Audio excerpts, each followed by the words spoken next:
Guy Fieri, who is one of the hosts on the Food Network, he has a show called Diners, Drive-Ins, and Dives. He is being accused by a very popular star on the Food Network. He is a popular star on the Food Network. Every time I happen to, channel surf, I somehow see him, whether it's an ad for his show or whether or not his show is actually happening. He's all over the place, so I'm familiar with him. He has a NBC game show, I think, too. Oh, he does? Yeah. I don't know if it's still on, but he did. I don't remember what it was called.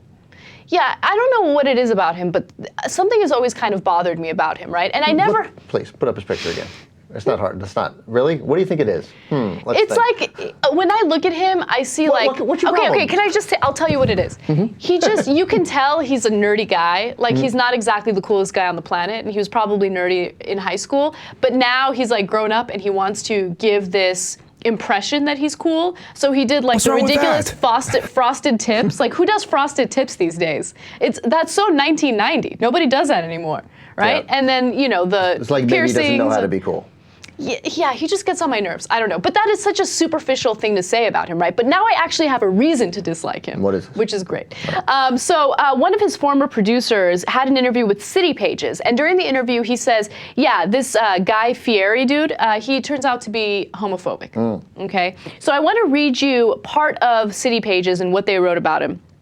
They said that Fieri also needed protection from homosexuals, or at least advance warning. Early in the show's run, Paige got a phone call from Fieri, who just walked out of a restaurant in a huff. Guy had decided that the two men running the restaurant were life partners. And they were cooking food.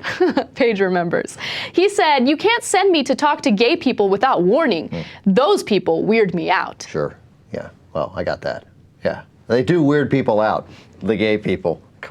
No, look, if this is true, it's hideous. Now, he says it's not true. Yes. And he would never have said anything like that. Right. Guy Fieri's spokesperson came out, or publicist, I should say, came out, and she's like, look, he turns out to be a great guy. He's a stand-up guy who does right by people. We don't have any proof of that either, so he said, she said, in my opinion. But then another field producer came forward and talked to City Pages and told City Pages, yeah, I totally stand by what was said about Guy Fieri, and I witnessed it myself.